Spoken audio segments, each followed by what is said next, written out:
جی السلام علیکم، کیا حال ہے سب لوگ؟ خیریت سے؟ عید کے دن جو بہاور نگر کے اندر ایک واقعہ پیش آیا، فوج اور پولیس کی آپس میں لڑائی ہوئی، اس نے سوشل میڈیا کے اوپر بہت زیادہ ہاہکار مچا رکھی ہے۔ واقعہ ہے کیا اور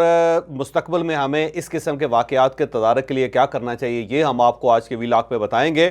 اور بشرا بی بی کو عمران خان صاحب سے ملاقات کے لیے اڈیالہ جیل لے جایا گیا تھا عید کے دن۔ اس سے بشرا بی بی اور عمران خان صاحب کو کیا سیکھنا چاہیے، یہ بھی ہم آپ کو آج کے ویلاگ میں بتائیں گے۔ اور جب عید کی نماز پہ شاہ محمود قریشی صاحب اور عمران خان صاحب کی ملاقات ہوئی تو دونوں کے درمیان کس قسم کے جذبات کی ایکسچینج ہوئی، یہ بھی ہم آپ کو آج کے ویلاگ میں بتائیں گے۔ ہم یقیناً بہاول نگر کے واقعے کی طرف آئیں گے، لیکن اس سے پہلے اڈیالہ جیل آپ کو لے جانا پڑے گا۔ اڈیالہ جیل میں ایک نماز ہوئی تھی جو عید کی نماز ہے، اور عموماً ہر عید کے اوپر اس قسم کی نماز ہوتی ہے، لیکن یہ نماز اس لیے یونیک تھی کہ اس میں اس بار عمران خان صاحب شامل تھے، عمران خان صاحب تھے اور ان کے ساتھ شاہ محمود قریشی صاحب شامل تھے۔ عید کی نماز کے بارے میں کہا جاتا ہے کہ یہ نماز، اس کی اذان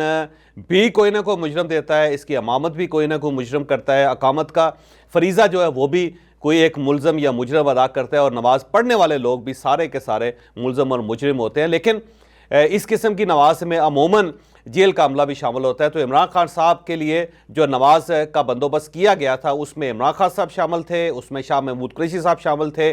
اس میں کچھ قتل کے ملزم اور مجرم بھی شامل تھے، کچھ اس میں ڈکیتیوں کے مجرم بھی شامل تھے،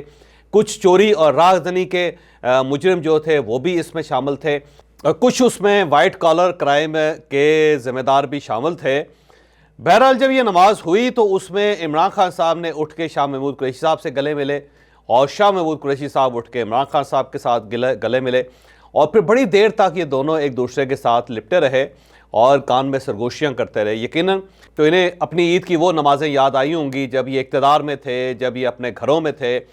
جب گھروں میں ہوتے تھے تو اس وقت فیملی آتی تھی، دوست احباب آتے تھے، اور وہ ایک دوسرے کے ساتھ ملتے تھے، پھر کھانے پکائے جاتے تھے، پھر ایک دوسرے کو عید کی مبارکبادیں پیش کی جاتی تھی۔ جب یہ لوگ اقتدار میں تھے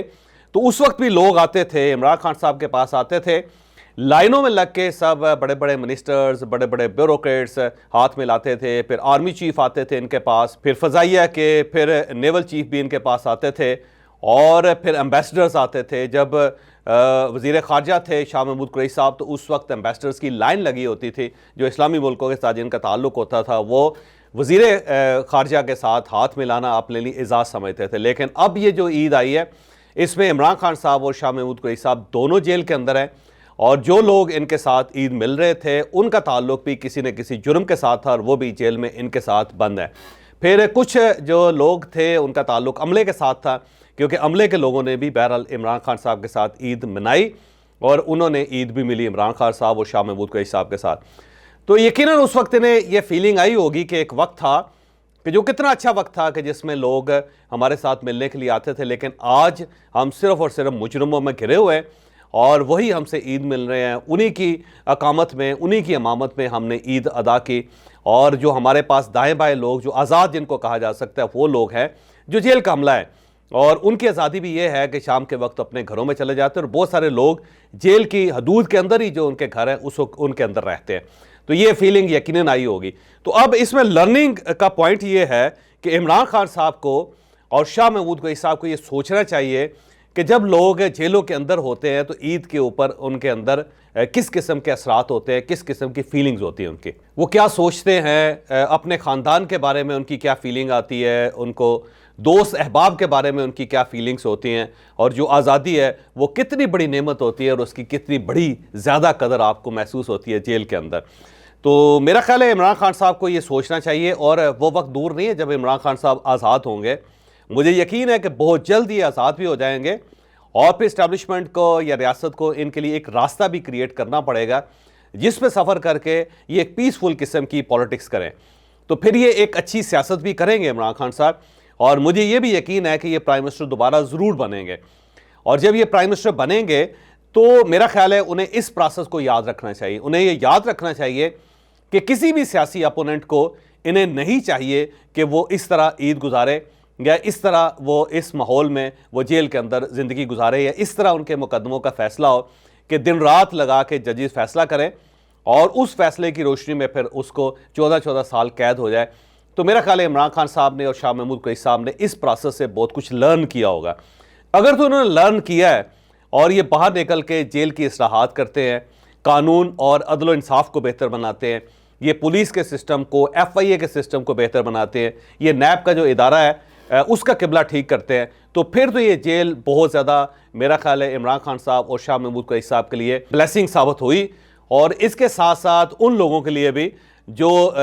فیوچر میں مجرم بننے والے ہیں یا اس وقت مجرم ہیں اور بڑی مشکل زندگی گزار رہے ہیں جیلوں کے اندر. تو عمران خان صاحب اور شاہ محمود قریشی صاحب کے لیے لرننگ کا یہ ایک بہت بڑا پوائنٹ ہے. کل بشرا بی بی کو لے جایا گیا تھا اڈیالہ جیل میں پوری سیکیورٹی کے ساتھ, اور وہاں پہ عمران خان صاحب کے ساتھ ان کی ملاقات کروائی گئی تھی. 1 گھنٹہ ملاقات ہوئی اور اس میں بشرا بی بی نے عمران خان صاحب کے ساتھ گلے لگ کے باقاعدہ رونا شروع کر دیا تھا, اور عمران خان صاحب بھی اداس ہو گئے تھے. پھر انہوں نے عمران خان صاحب نے ان کو تسلی دی,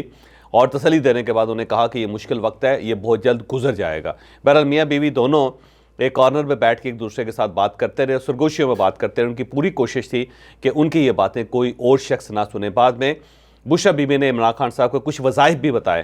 اور عمران خان صاحب نے انہیں تسلی دی, اور یہ مجھے جو عینی شاہد تھے انہوں نے بتایا. تو بہرحال اس سے بھی لرننگ عمران خان صاحب کی بھی ہونی چاہیے اور بشرا بی بی کی بھی ہونی چاہیے کہ عید کے دنوں میں جو جیل کے اندر رہنے والے لوگ ہیں ان کے ساتھ کیا کیا ہوتا ہے. عمران خان صاحب جب دوبارہ اقتدار میں آئے تو انہیں یہ عید ضرور یاد کرنی چاہیے, اور اسے یاد کر کے اسے فیملی کے لیے کچھ نہ کچھ سہولتیں مجرموں کے لیے یا ملزموں کے لیے پیدا کرنی چاہیے, تاکہ ان کی وجہ سے فیوچر میں بہت سارے مجرم اور ملزم یا وہ لوگ جو بے گناہ جیلوں کے اندر بند ہیں وہ, اور ان کی جو فیملیز ہیں ان کے اوپر جو عید کے دن گزرتی ہے, ان کے لیے کوئی نہ کوئی بہتر لائحہ عمل کریٹ کیا جا سکے. تو عمران خان صاحب کو چاہیے کہ اس دن کو ایک ملک کے لیے اور اپنے لیے بلیسنگ میں کریٹ کریں, اس سے بہت کچھ سیکھیں, اور سیکھنے کے بعد وہ فیصلہ کریں کہ جب وہ اقتدار میں آئیں گے تو ان کی وجہ سے کتنے لوگوں کو فائدہ ہوگا. ہم آتے ہیں بہاول نگر کے واقعے کی طرف. بہاول نگر کے اندر ایک تھانہ ہے, مدرسہ ایک جگہ ہے, اس کا تھانہ ہے,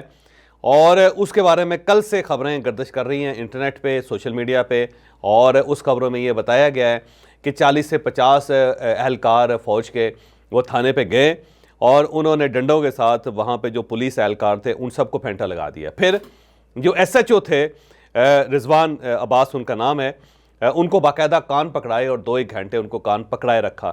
پھر کچھ فوٹیجز چل رہی ہیں جس میں لوگ زمین کے اوپر لیٹے ہوئے ہیں اور بڑی بری حالت میں ہیں, اور ان کو ٹھڈے مارے جا رہے ہیں, ان کو ڈنڈے مارے جا رہے ہیں, اور وہ گریہ زاری کر رہے ہیں, معافی مانگ رہے ہیں, زخمی بھی ہیں. تو یہ ظاہر ہے اب اس کے بعد ٹرینڈنگ میں ہے, اسے سوشل میڈیا کے اوپر بھی ٹرینڈنگ میں رکھا گیا ہے, اور پھر واٹس ایپ گروپوں کے اندر بہت زیادہ ڈالا گیا ہے, اور اینٹی اسٹیبلشمنٹ اور اینٹی فوج نیریٹو جو ہے وہ ایک کریٹ کیا جا رہا ہے اس کے ساتھ. اب واقعہ جو ہے وہ یہی ہے کہ بہاول نگر تھانے مدرسہ کے اہلکاروں نے ایک گھر کے اندر چھاپا مارا تھا. وہاں پہ خواتین تھی, ان کے ساتھ انہوں نے بہتر سلوک نہیں کیا جو عموماً پولیس ہماری کرتی ہے. پھر جس مجرم کو یا ملزم کو گرفتار کرنے گئے تھے وہ انہیں نہیں ملا, تو انہیں 23 فیملی ممبرز کے اوپر پرچہ درج کر دیا, اور اس طرح چادر اور چادر دیواری کا انہوں نے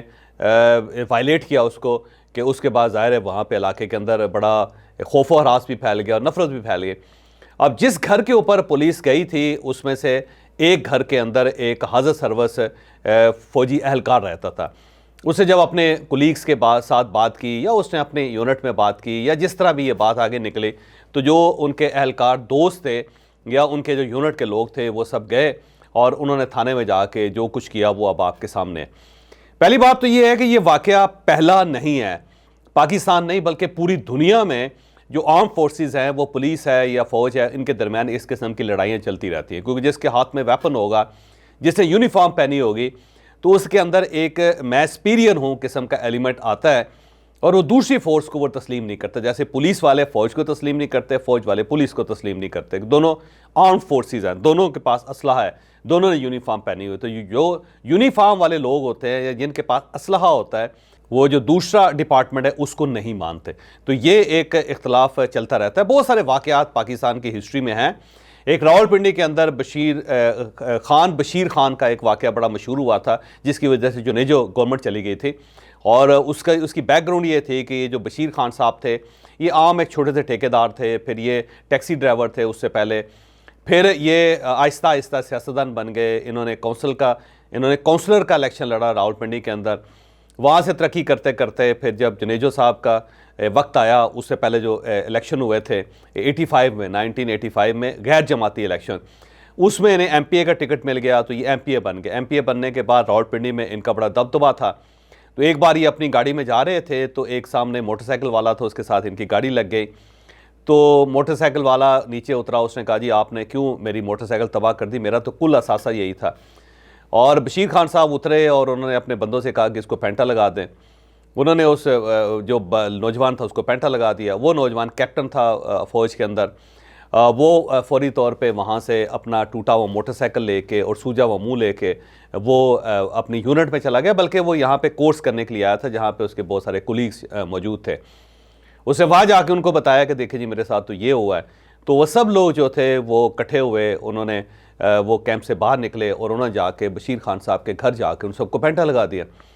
اور جب پینٹا لگا تو اس کے بعد یہ پولیس اور جو ایم پی ایز اور پھر فوج کے درمیان ایک اختلافی سلسلہ شروع ہو گیا۔ یہ سلسلہ اتنا پھیلا کہ الٹیمیٹلی جنیجو صاحب کی گورنمنٹ چلی گئی، اور جو جنیجو صاحب کی گورنمنٹ بھیجنے میں جو بہت سارے ایلیمنٹ شامل تھے اس کے اندر ایک خان بشیر خان کا واقعہ بھی شامل تھا۔ اور اس میں کیونکہ جنیجو صاحب سٹینڈ لے گئے، انہوں نے کہا کہ یہ بڑی زیادتی ہے کہ ایک ایم پی اے کو آ کے کچھ فوجی جوانوں نے، افسروں نے اس نے پھینٹا لگا دیا۔ تو اس پہ ظاہر ہے برا منا گئے جنرل ضیاء الحق صاحب، اور اس سائڈ پہ وہ اپنی فوج کے ساتھ کھڑے ہو گئے، اس سائڈ پہ یہ ایم پی ایس کے ساتھ کھڑے ہو گئے، اور یہ سلسلہ بڑھتے بڑھتے الٹیمیٹلی حکومت کی رخصتی کا وجہ بن گئی، اس کا باعث بن گئی۔ تو میں کہنے کا مطلب یہ ہے کہ اس قسم کے واقعات کو پہلے واقعات نہیں ہیں پاکستان کے اندر، لیکن اس وقت کیونکہ پاکستان تحریک انصاف مارکیٹ کے اندر موجود ہے اور وہ اس قسم کے ہر واقعے کو اٹھا لیتی ہے، تو پاکستان تحریک انصاف نے ٹھیک ٹھاک اس واقعے کو اٹھایا ہے، اور ایسے انہوں نے ثابت کرنے کی کوشش کی ہے کہ انڈیا اور پاکستان کے درمیان شاید کوئی جنگ ہو گئی ہے، اور یہ سول اور ہیومن رائٹس کی بہت بڑی وائلیشن ہے۔ اور جب انہوں نے یہ پورٹرے کرنے کی کوشش کی تو اس کے ساتھ وہ یہ بھول گئے کہ ہم وہ پارٹی ہیں جس نے 9 مئی کا واقعہ کیا تھا، یا جس کی گردن کے اوپر ایک واقعہ لٹکا ہوا ہے جس کا نام 9 مئی اور 10 مئی ہے، اور ہم نے خود افواج پاکستان کی انسٹالیشن پہ اتنے بڑے بڑے حملے کیے تھے جس کی وجہ سے پاکستان پوری دنیا میں بدنام ہوا تھا۔ لیکن وہ اس کو بھول کے وہ پولیس اور فوج کے درمیان ایک ٹھیک ٹھاک قسم کی مخاصمت اور ایک لڑائی کو پورٹرے کر رہے ہیں، اور یہ ثابت کرنے کی کوشش کر رہے ہیں کہ فوج نے بڑا ظلم کیا پولیس کے اوپر۔ بہرحال میں اس پہ نہ فوج کی طرفداری کر رہا ہوں نہ اس پہ پولیس کی طرفداری کر رہا ہوں، کیونکہ پاکستان کے اندر جو پولیس کا امیج ہے وہ بھی آپ کے سامنے ہے، اور افواج پاکستان کا جو امیج ہے اس کے اوپر بھی بہت بڑا سوالیہ نشان ہے کہ جب بھی پاکستان کے اندر کچھ نہ کچھ واقعہ ہوتا ہے تو اس کے اندر فوج کے اوپر بھی بہت زیادہ اعتراض کیا جاتا ہے۔ تو میں نہ اس سائڈ پہ کھڑا ہوں نہ اس سائڈ پہ کھڑا، لیکن اس دوران میں جو گورنمنٹ ہے، سول گورنمنٹ ہے وہ، اور اس کے ساتھ ساتھ جو آرمڈ فورسز کے سربراہ ہیں، ان سے صرف اتنی درخواست کرتا ہوں کہ ان دونوں کے درمیان کوئی نہ کوئی رابطہ ضرور ہونا چاہیے، کہ جب اس قسم کا کوئی واقعہ ہو تو اس واقعے کو سالو کرنے کی باقاعدہ کوئی نہ کوئی میکنزم، کوئی نہ کوئی ٹیکنیک ہونی چاہیے، اور اگر آپ کے پاس کوئی میکنزم نہیں ہے تو پھر اس قسم کے معاملات چلتے رہیں گے، اور جب اسلحہ ہو دونوں سائڈوں پہ تو کوئی بھی ناخوشگوار واقعہ ہو سکتا ہے۔ تو اس واقعے کو ذہن میں رکھ کے ریاست کو کوئی نہ کوئی ایسا پیرامیٹر یا کوئی نہ کوئی ایسی ٹیکنیک ایوالو کرنی چاہیے کہ جب بھی اس قسم کے کوئی واقعات ہو تو ان کا تدارک کیسے کیا جا سکتا ہے۔ تو جب یہ میکنزم اگر ایوالو ہو جاتا ہے تو یہ واقعہ بھی ایک بہت بڑی بلیسنگ ثابت ہوگا، پھر پاکستان کے اندر مختلف اداروں کے اندر ایک تعاون اور ایک رابطہ پیدا ہو جائے گا۔ لیکن اگر اس واقعے کو بھی بلیمنگ کے لیے استعمال کیا جاتا ہے کہ فوج ان کے اوپر بلیم کرتی ہے، پولیس ان کے اوپر بلیم کرتی ہے، تو پھر یہ واقعہ کسی ناخوشگوار واقعے میں کسی وقت بھی کنورٹ ہو جائے گا، جو میرا خیال ہے پاکستان جس کا متحمل نہیں ہو سکتا۔ تو فوری طور پہ دونوں سائڈوں پہ بیٹھ کے کوئی نہ کوئی اس ٹائپ کے لیے ایک میکنزم کریٹ کرنا چاہیے جس کا آنے والے دنوں میں پاکستان کو بہت فائدہ ہوگا، ورنہ یہ واقعات اس طرح ہوتے رہیں گے اور الٹیمیٹلی کسی نہ کسی ناخوشگوار واقعے پہ ان سب واقعات کا اینڈ ہوگا۔